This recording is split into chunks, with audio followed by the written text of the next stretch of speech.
Welcome to Floyd Street's Finest. He is Mark Ennis, host of The Drive on 93.9 The Ville, Monday through Fridays, 3 to 6 p.m. I am Jack Grossman. Thanks for tuning in, and for everyone in the city of Louisville, heck, in the Commonwealth of Kentucky, because they had a crazy one last night as well. But for Louisville fans, this is what you have been missing for the last really 6 years. So welcome back, everyone, to March Madness, to actual fun postseason basketball. And man, you could not have drawn up a wilder way to get that welcome back there, could you, Mark? No, it's fascinating because you just played these guys, you beat them by 20, but it was such a workmanlike kind of blowout. It wasn't like it was super high flying and they were all this magically efficient. Uh, Pat always does this after the game, but he kind of started by giving Stanford credit. But like, if there was ever a time that I think that was really the appropriate, like they were ready. Yeah. They did things differently.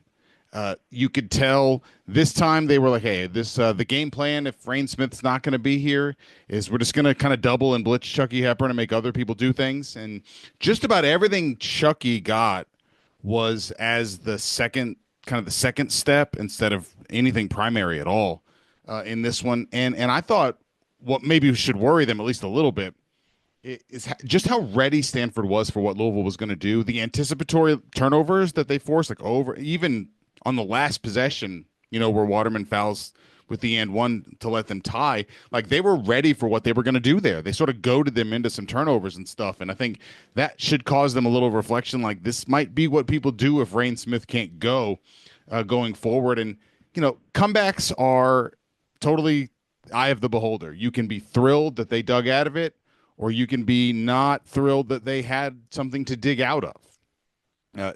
But being down 15 with 11 minutes to go, it didn't look good at all. And I think I can't remember the last time there was a postseason game for Louisville where that happened since 2013. I mean, I kind of look at, these were less recent than 2013, but I look at it kind of, the first two times Louisville made the Final Four under Pitino, different games for sure, but you think the West Virginia game in '05 where they quite literally could not miss. They had 17 threes in regulation in that one, which that game as an aside, that game is one of the best games to ever go back and watch because the shot making on both sides. West Virginia hits, it was actually 18 threes. Taekwon Dean hit 7 threes from Louisville. Larry O'Bannon has 25 points all after halftime. It's incredible. But you think about that when you think about the Florida game in 2012. Yeah, I think is probably an even better comp where, again, Florida was so ready for the 2-3 matchup zone that Louisville had that they were really the only team in that era that was able to shoot Louisville out of that zone because Billy Donovan had them so prepped for it. But they fighted, they scratched, they clawed, and they figured out a miraculous way to come back in the end. Did heck even have the Bradley Beal traveled it with about 15, 16 seconds left in a one-point game there, and you had the tip drill basically last night with Stanford. But I think you said with how they defended Chucky Hepburn, that's about as well as you can defend Chucky Hepburn. I know you got things going in the second half, but you think about that last possession, for instance. They blitzed him because a lot of times you'll see them blitz. You make him give the ball up, then you're able to get the ball back, and it's kind of like, okay, things are probably going to settle down now. Yeah, they disrupted a little bit, but they're going to get what they want now.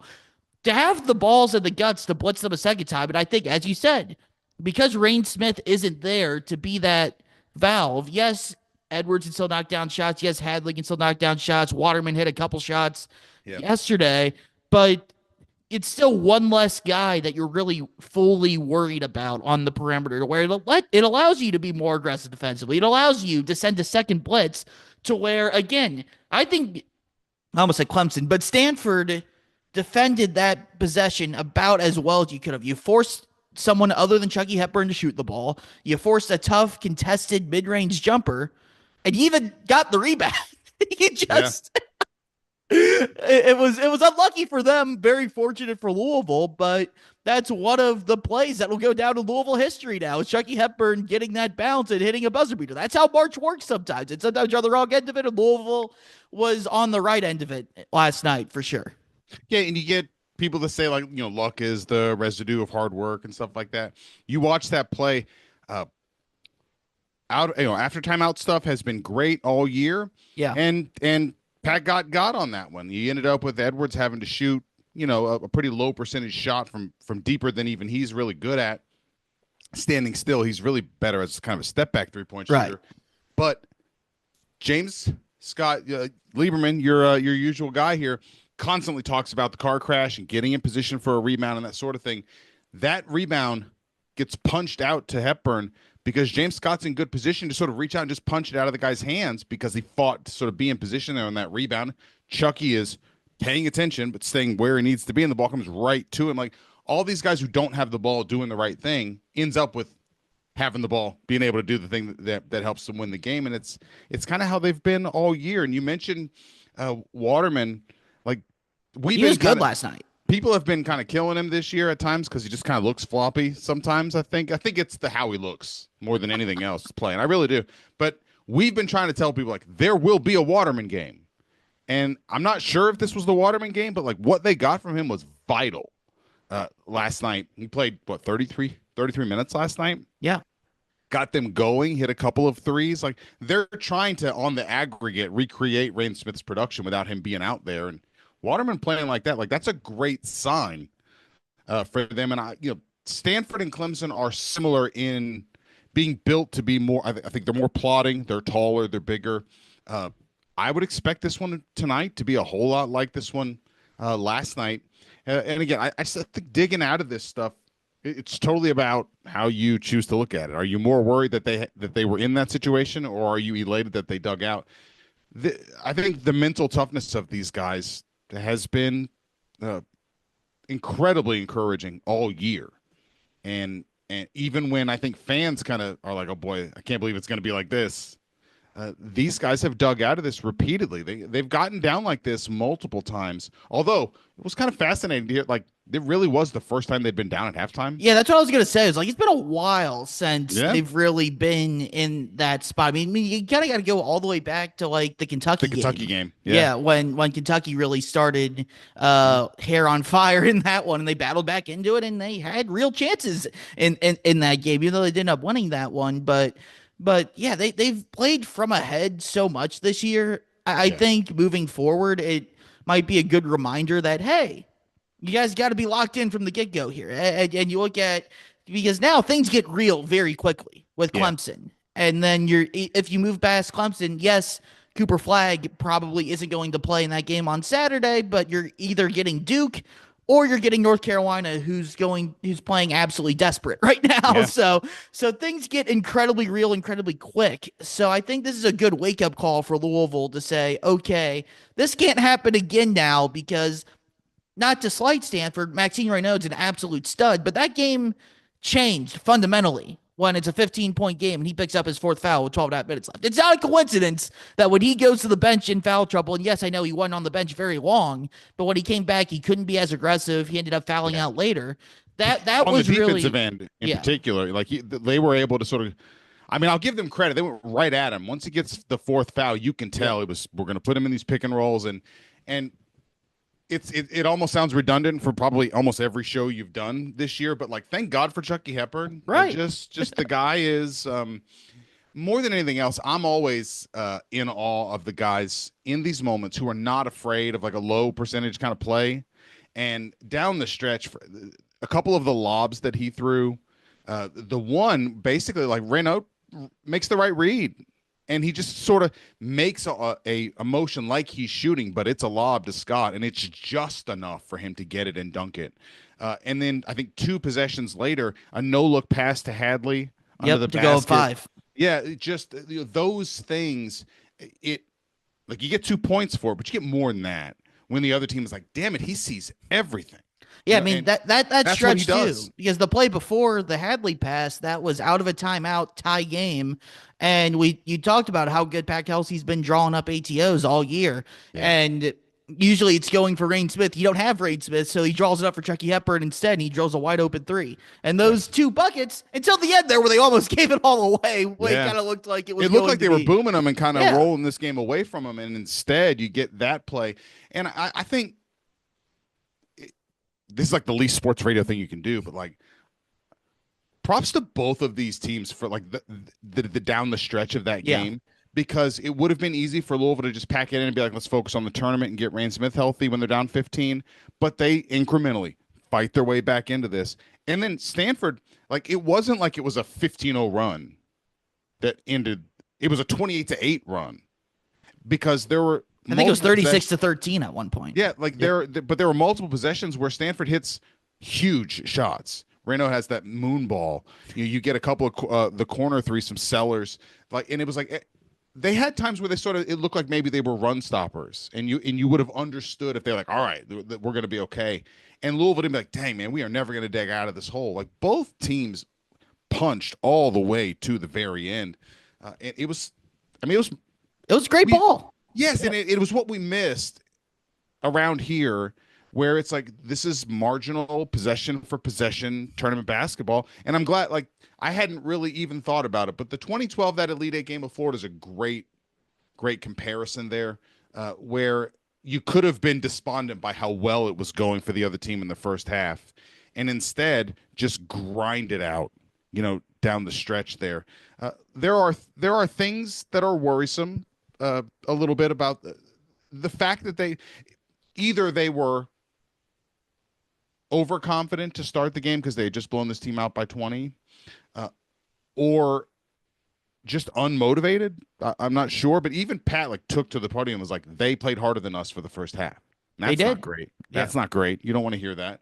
And I think this has been multiple games in a row now where it hasn't been great for Javon Hadley. He's been closer to what we've gotten last night than the guy that dominated Clemson 6 or 8 weeks ago, like that sort of thing. They're going to need him. They're going to need him way more than they've gotten in the last couple of games. Tonight, I think this is going to be a knockdown dragout. I think it's going to be wild. I mean, it's to me, it's the biggest game of Louisville season. I'm not just saying that because, no shit, it's the ACC semifinals. It's the biggest game of the season. But first time they've ever made it. You believe that?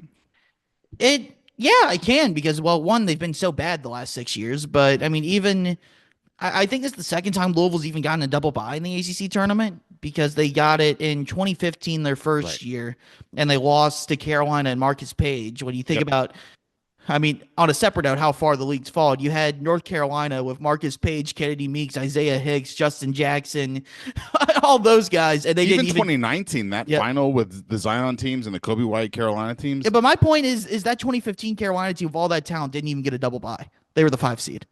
Yeah. Good point. That's insane to me. Yeah. But I mean, you look at that in 2017 with Donovan Mitchell. I'm trying to remember who they lost to, but they lost in the quarters of that one as well. It might have been Carolina again. No, it wasn't Carolina again. Carolina won it all that year. That might be it. I'd have to look that up. But 16, obviously, they didn't play because of the tournament ban that they self-imposed. 2018, they lost to Virginia again because they lost to Virginia twice in a week. All right. 2019, they lost to Carolina in the quarters after winning their first game. 2020 was Duke, right? Well, 2020, there was no tournament. Canceled. 21 was Duke. Yeah, 2021 was Duke, and then 2022 was they hit playing Wednesday, they hit all the threes. Like, that's a great moment. And then they lost the second game. And then they were the 15 seed the last 2 years. So it feels surreal because, you're so used to, you think about the Big East days and the 1 year in the American, and, even going way back, like winning Conference USA titles in 2003 and 2005, you're just kind of used to Louisville taking care of business in the conference tournament. And Louisville values conference tournaments. Yeah. No, they always have. And, we talked a little bit about this yesterday on the show, but like Louisville, Pat Kelsey's used to conference tournaments being vital. Yeah. And this team is full of guys who've had conference tournament success. In some cases, the Charleston guys and Terrence Edwards and James Madison, like it was do or die for them. So I think the moment wasn't new to them. Chucky Hepburn played in the conference final a year, Yeah. multiple. He's played a lot of conference tournament basketball. He's hit a buzzer beater in one Yeah. conference tournament semi and had to win a game, and also a buzzer beater to send a game into overtime last year. So they So played Chucky some Hepburn conference loves tournament. the conference tournament, man. Hmm. That's and you know what? That's what because Chucky Hepburn's exceeded expectations by all means. He's been incredible. But the Yep. thing that I always loved when they brought him in, when you're trying to establish a culture, I've said this a million times, but I'm gonna say it again. Chucky Hepburn's the dude you want to bring in. He's a winner, man. He makes Yeah. winning plays when it matters most. And you bring him in to hit shots like you did last night, to calm things down when you're down 15, to Yep. make big plays when it matters most, whether it's the buzzer beater last night, whether it's that layup he hit against Purdue last year, whether it was torturing Reyne Smith Mm. in overtime to force a turnover for 14 seconds, having an assist on the game-winning three in that play, banking in a three to have a buzzer beater the Big Ten tournament as a freshman. That dude has stones, man. He has absolute stones. And for as great as he's been all year, and he's been phenomenal, this is what you brought him in for. When push comes to shove, fight or flight, he goes down fight and he normally comes out on top. Yeah, I don't think you have to have like a scientific explanation Right. uh, to just recognize that in sports there are guys where it just goes right for them in moments like this. And if it's magic or if it's something spiritual or whatever it is, I don't have to know why to just recognize like that guy's going to make that play way more than the average person. And Chucky Hepburn has absolutely proven to be one of those guys. And I think also I think it's worth giving Louisville fans some props for having Louisville ready for this moment last night, because Stanford games don't look and feel like that arena did last night, but Louisville games do. Like the Louisville home games are just like that. And I think it is one of the few advantages. How many teams in the ACC, their home games are similar to what the postseason tournament vibe is like? Louisville, North Carolina, Duke, Syracuse used to be. Yeah, Virginia used to be. Virginia used to be, but like, I mean, there's very few, and Louisville's played in front of crowds like this for this season, and it used to be kind of one of those little hidden gem kind of things that you'd be like, this environment is just like what we do anyway.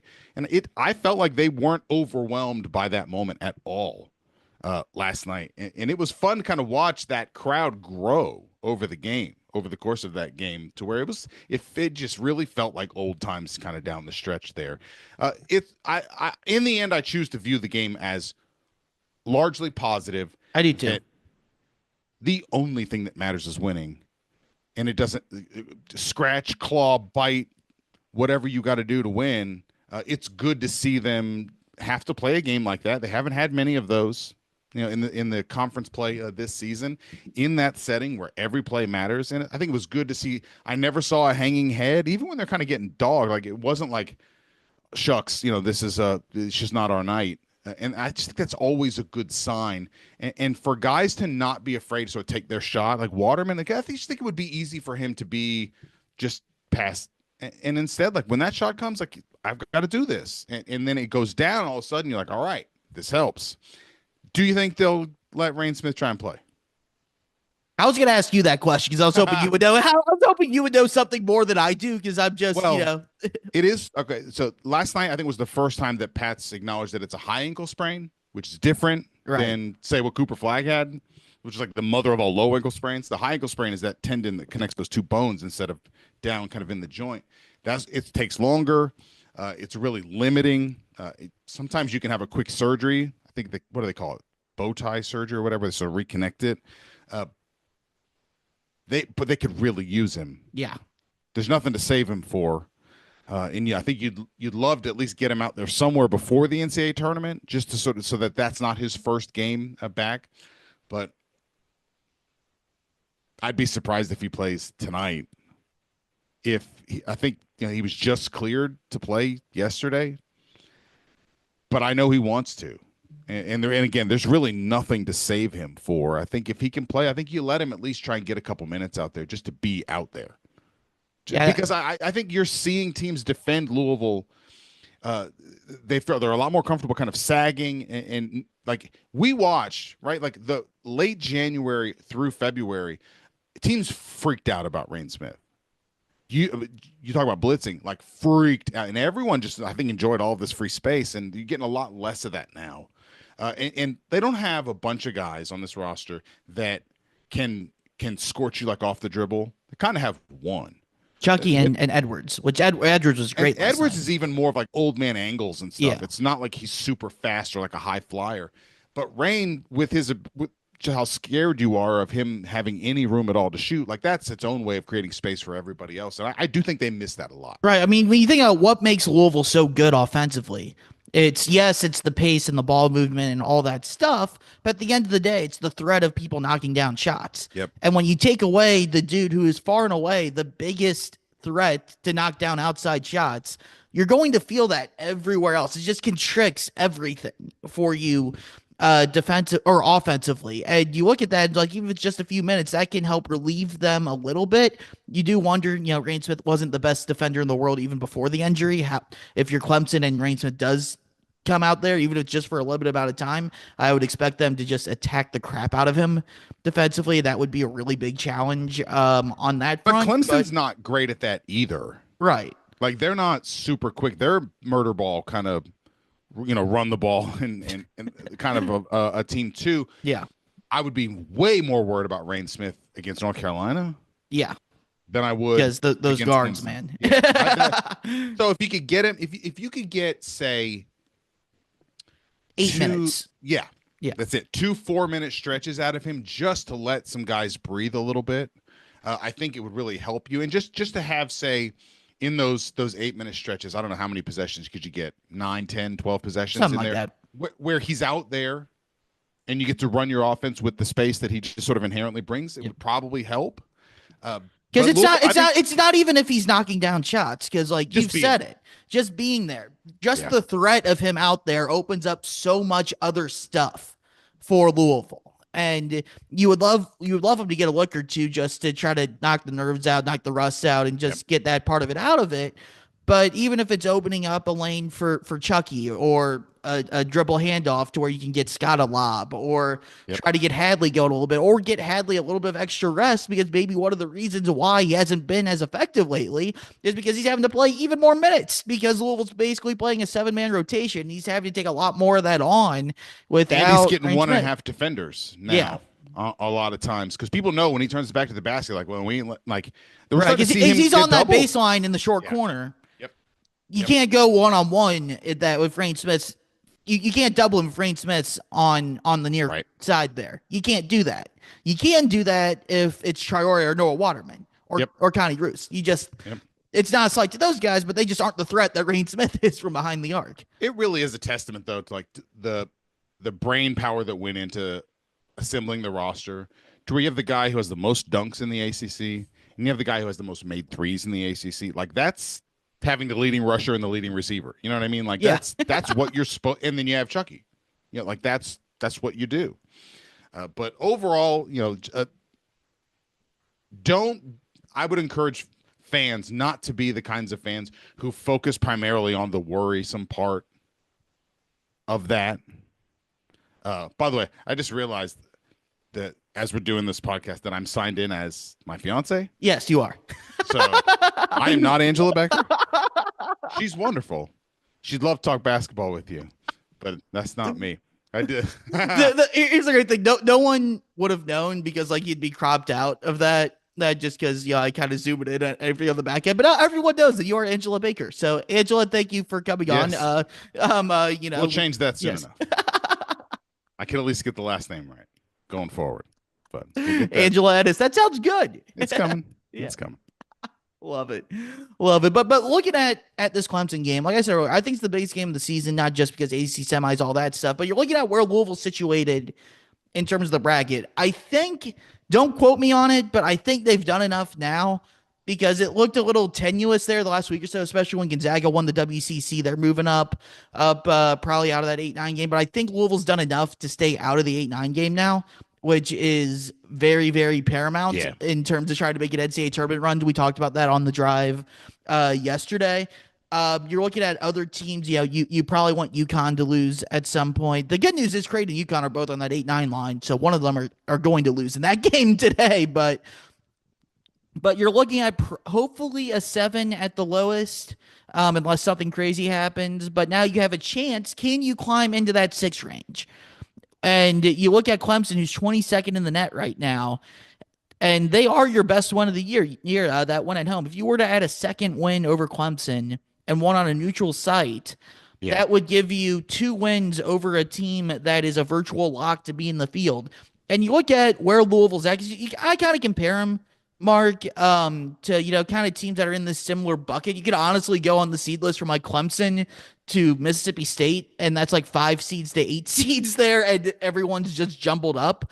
But you're looking at teams kind of Louisville's in the same kind of spot as you think about Illinois, BYU, Marquette, Ole Miss as teams. The big difference between Louisville and them, Louisville's in the net the same range that they are. The all the predictive and resume metrics are all pretty similar. The big difference is Louisville has 4 quad 1 wins. Ole Yeah. Miss has 7.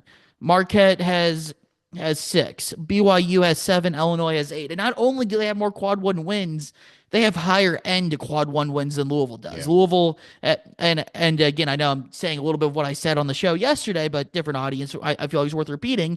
Louisville right now, that Clemson one at home is the only surefire NCAA tournament win they have. Now it does help. West Virginia miraculously Yeah. has come back from the dead, and they are 50th in the net at the moment. So that gives Louisville that 4th quad 1 win again. Indiana's not going to be a quad 1 win, but West Virginia and Indiana now squarely on the bubble. If I had to guess, I think both of them get in, but you got to watch how the rest of the bubble plays down, bid Steelers and all that stuff. But Clemson's the only sure on locked in an NCAA tournament when you have. If you win again today, you double that and get another chance to get one perhaps against Duke on Saturday if they were to beat Carolina. But for Louisville, if you're trying to get on that 6 line, solidify yourself as a 7, this is a game that would be absolutely monumental for you to get.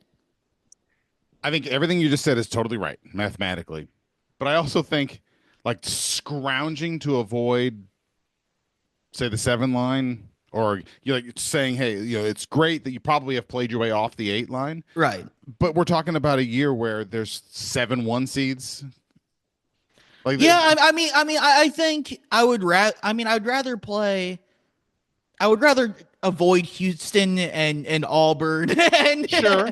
and But Florida, is getting whichever one of them doesn't make it, Alabama or Tennessee or something, like it's not that much better. I think it is better. I'm with you. I'm pulling up like bracket matrix just to get all 4 of the 2 seeds up there. If you draw Alabama, that's not any better. That's for sure. But I think if you draw Michigan State or Tennessee, 2 teams that have pretty big warts in terms of Michigan State can't shoot, Tennessee has Rick Barnes. I think that's definitely preferable to a Florida or a Houston or an Auburn. Sure. I'm taking there's such quality teams up there. I agree. But I agree with you from the standpoint, if you could push and get a 6, which I think this is where you were going with this. Yeah. It looks way better if you're playing Texas Tech, Texas A&M, Kentucky, or a not healthy Iowa State. Yep. Those 4 are Right. way better than that. Yeah.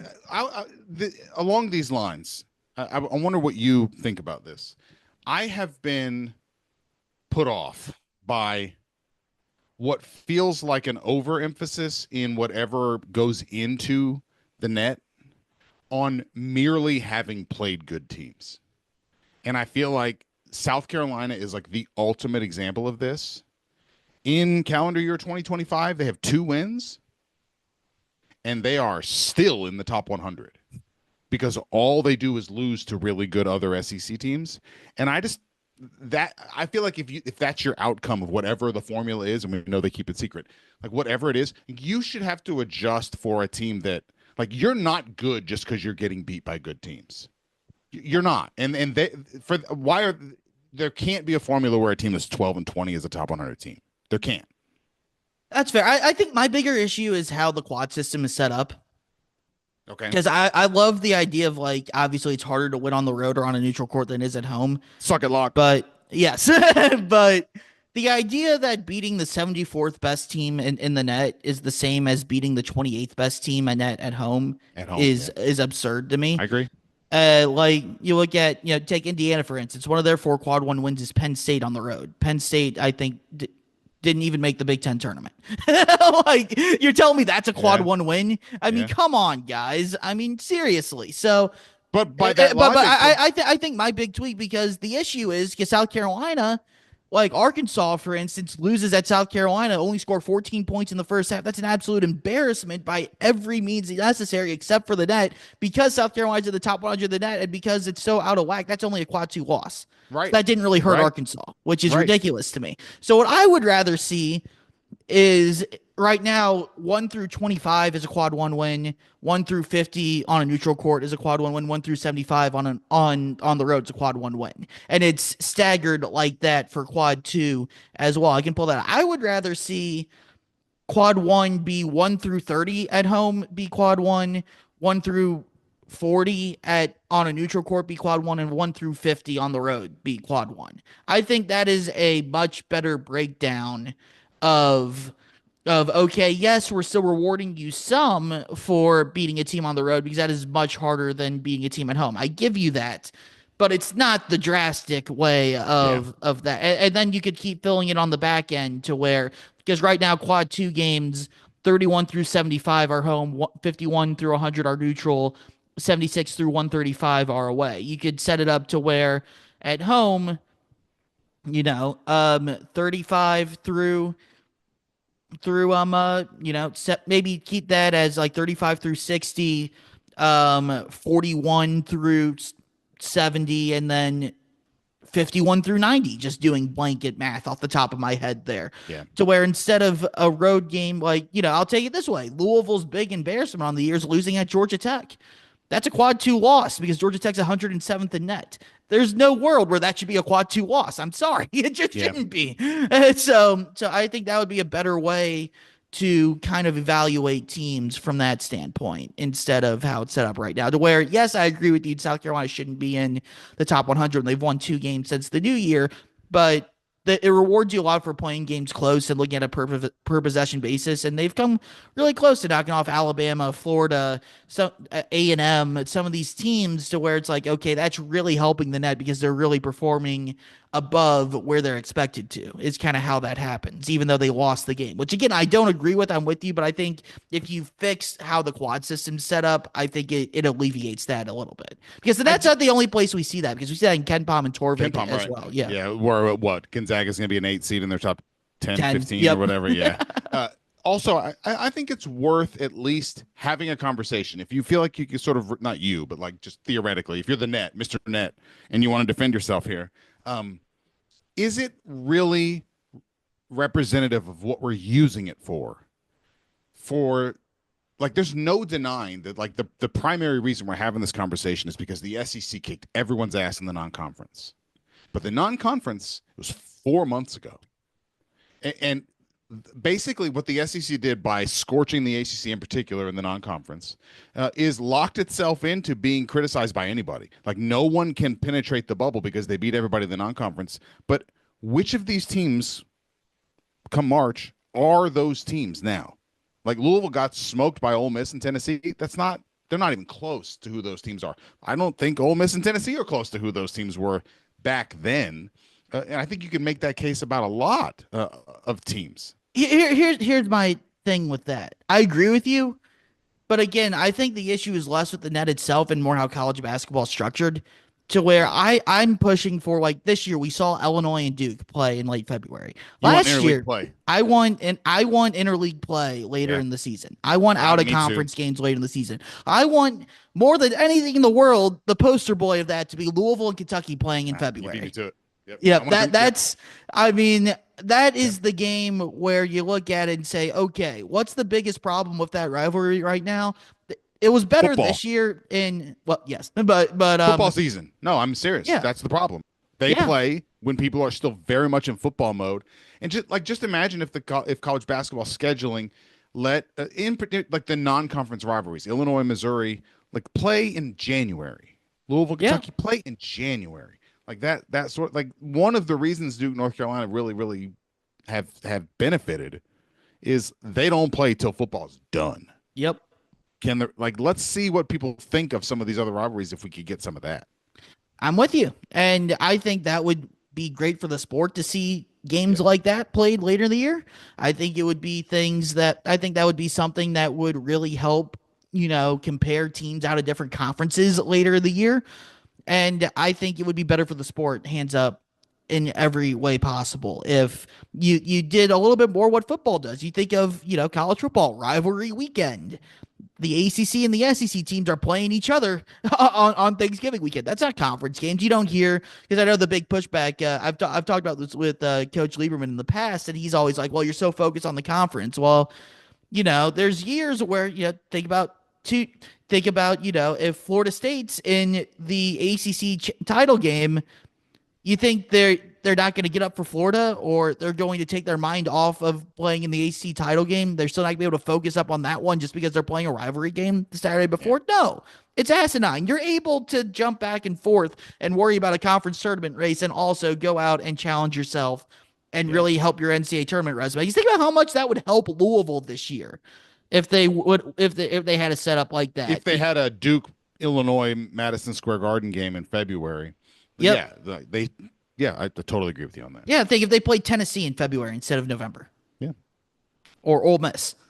Yeah. How much better that would have been for them. Well, and to me, it's just the value of, I'm not saying that they need to go back all the way to, like, remember the last 10 games being kind of a thing and that sort of thing. Right. I don't like But that. I But don't either. But I do, like, there is something to the idea of recognizing that the teams that are going to play in the tournament that we're seeding for and measuring for and all this are the right. teams that are playing now, not 4 months ago. Like, And it's a very big think, difference.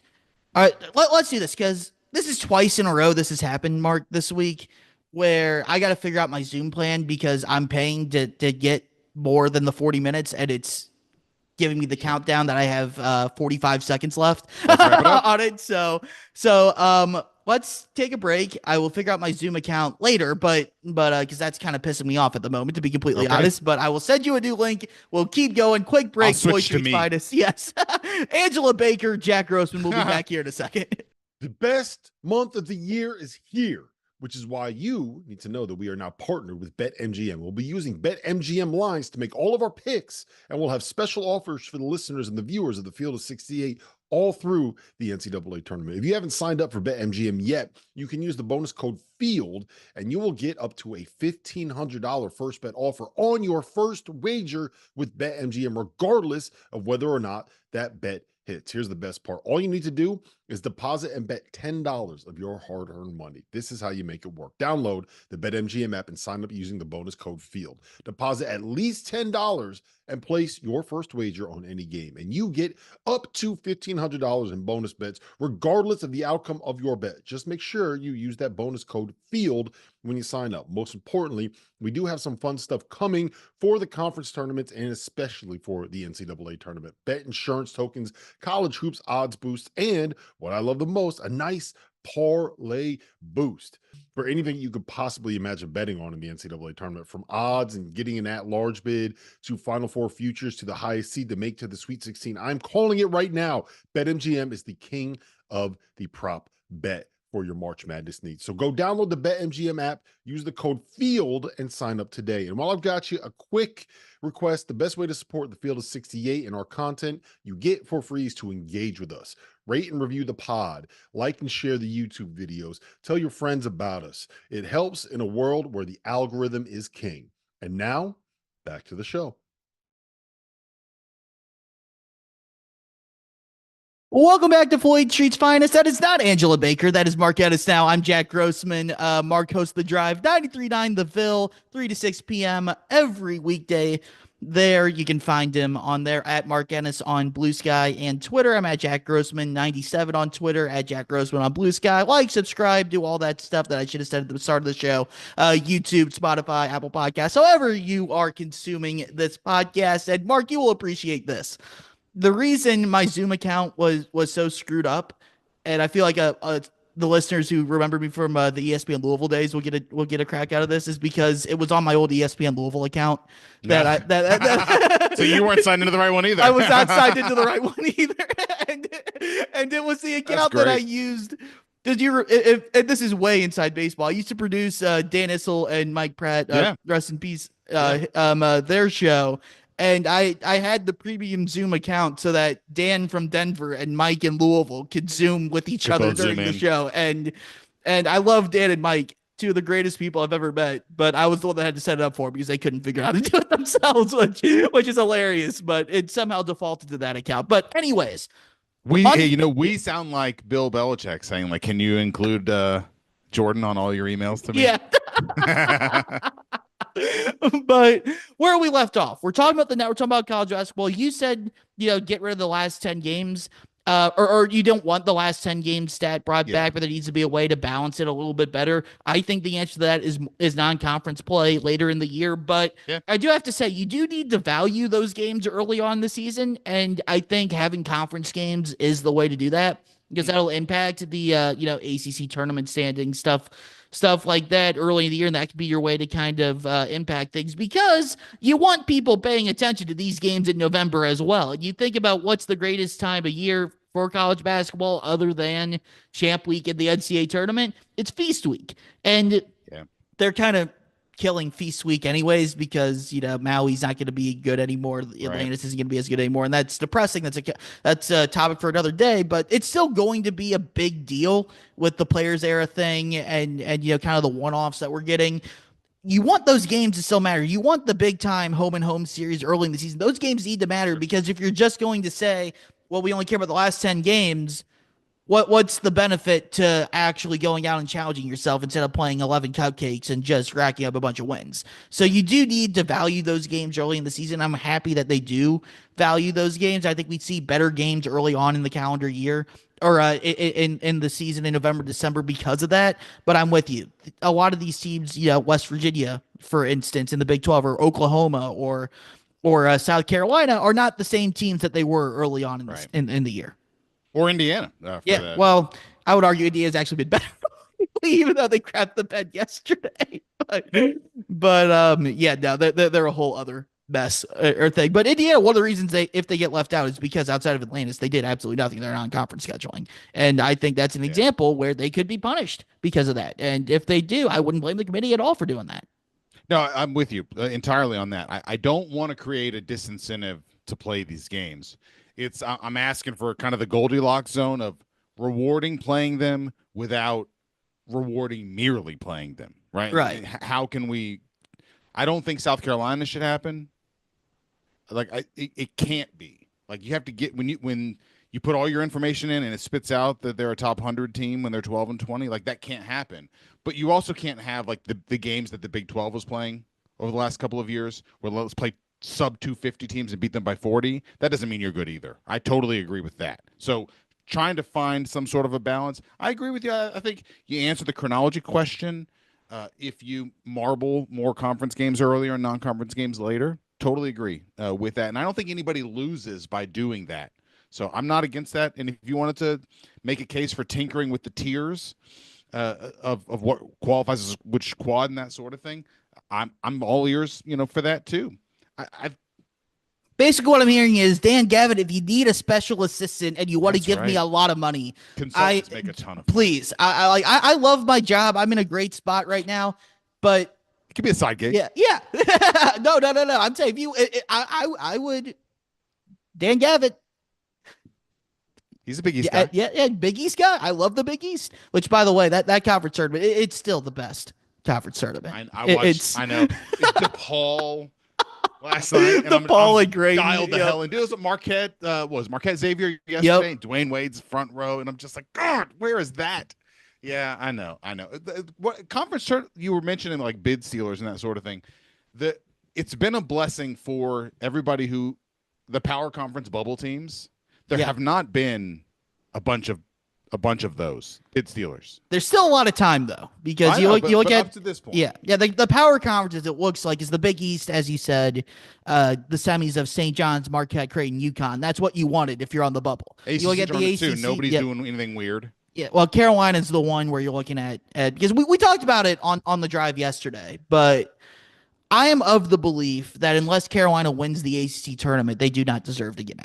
And I'm not saying, I think they'll get in if they win today. I don't, but I because get it. The loss won't hurt them. The loss won't hurt them, but beating Duke without Cooper Flag is not beating Duke with Cooper Flag. It's still a damn good win, don't get me wrong. But that would put them at what, 2-11 quad one? You're telling me that against gets them who, in? though? Up against, it's all about whose resume you're comparing them to, and it's.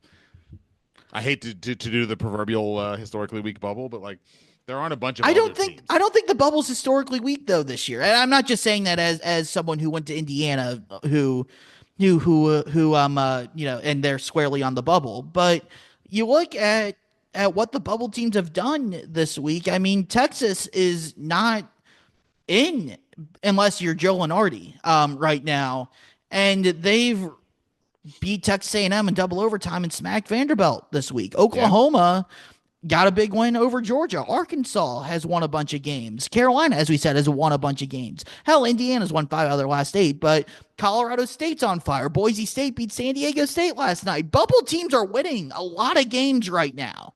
And I get it. You still have Xavier lost yesterday. West Virginia's kind of tumbling. Baylor won a game in the Big 12 tournament. So they're not all winning, but you're seeing a lot more bubble teams win games in the last week and a half, couple weeks or so, to where, like, again, I don't want to make this an Indiana segment, but kind of the thought process for a lot of people within IU was you beat Ohio State, you're in. But and we haven't had the bid stealers, but because all these other bubble teams keep winning, they're still finding themselves right on that cut line. All right, so make a prediction. Yeah. Make a prediction. Give me a surprise in and a surprise out. I think Xavier's going to miss it. Okay. And I think we're going to see a similar thing to what happened with Seton Hall and St. John's last year, to where everyone kind of thought they were in with how they closed the season. If you remember, St. John's had that incredible game with UConn. They were the only team the last 2 months of the year to actually challenge UConn. They had the predictive metrics like Xavier does, but because the Big East outside of last year, UConn and Marquette and Creighton, this year outside of St. John's and a couple of lower seed NCAA tournament teams, just unfortunately isn't the Big East that we're used to. We saw the Big East really get punished last year on the bubble with that. And I think we very well could see that again, especially with how great the SEC is, how great, the Big 12 is, and how, even though the Big 10 doesn't have the top end talent, they have a lot of teams that are going to be in the tournament. To where I think Xavier's the one that's going to be left out. Yeah, I don't know. I wonder if you tell me if you think this is possible. Is it possible the committee looks at Indiana and is just like, they don't want to be here? I don't think so. I think if Indiana doesn't make it, it's because they only have 4 quad 1 wins, and of those 4 quad 1 wins, the only 2 legit ones they have are at Michigan State and Purdue at home, which is a lot better than a lot of other teams in North Carolina can say on the bubble. Don't get me wrong, but you can look at it and say, okay, they're 4-13 in quad 1. They've lost a lot of games to yes, good teams. That's not a great record, and the predictive metrics aren't great, and the out-of-conference schedule is pretty gross, to be honest. It's not as bad as it was for, say, Oklahoma, who got left out last year, but it's in, the bottom 40% of college basketball in what they did out of Big Ten play, to where that I think can hurt them. And you look at it, I don't think the Woodson and that type of stuff has anything to do with it, because I think people get so ingrained in the numbers with it. I think if there's anything, they might get in kind of like North Carolina just because of the brand, a little bit of the football thing, because, they want those eyeballs on Dayton. If they were to get an Indiana North Carolina game, maybe, or one of those two or both of those in there, but I don't think that has anything to do with it, to be honest. I think it's more so of Indiana's resume is just kind of bleh overall. Yeah. Like, I also wonder if they'd never be able to admit this, but having this many SEC teams really runs roughshod on kind of the bracketing principles and all of that, right? Would they use any possible means to shave one SEC team off just to create space?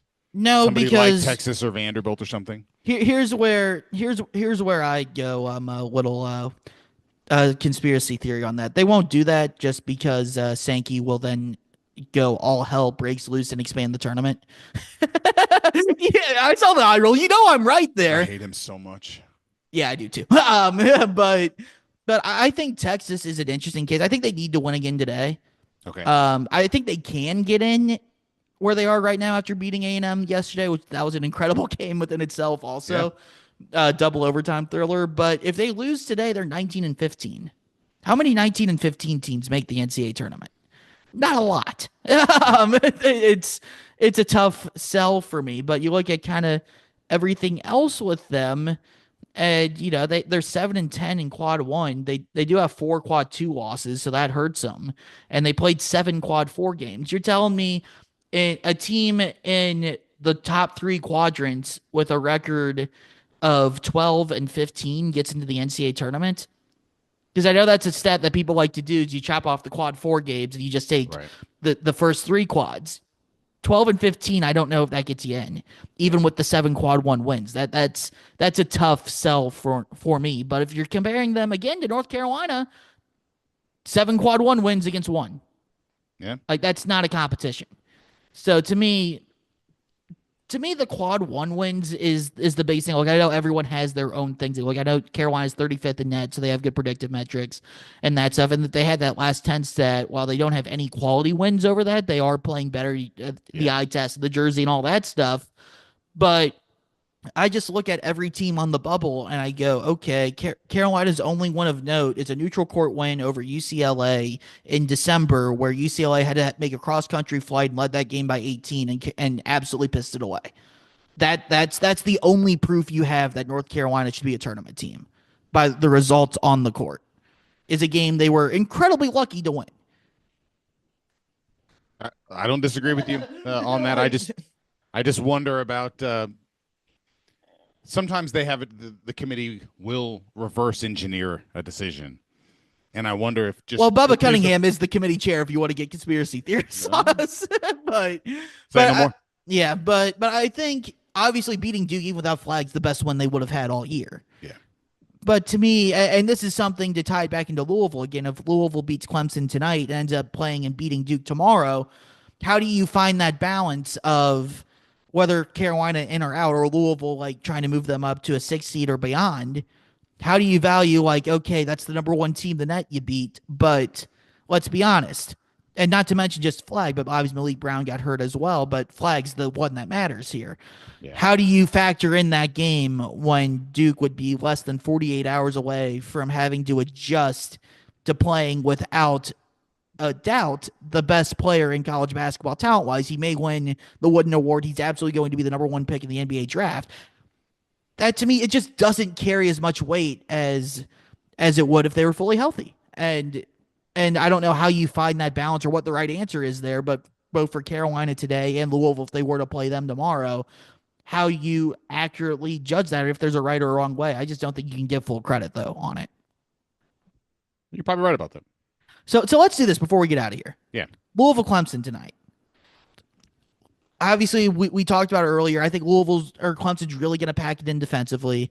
They're going to play physical. Louisville obviously won the first game. They were able to match that physicality in that first game and really dictate things. They were able to dictate the pace in that game too, which was really impressive against a Clemson team that really wants to turn it into a slugfest.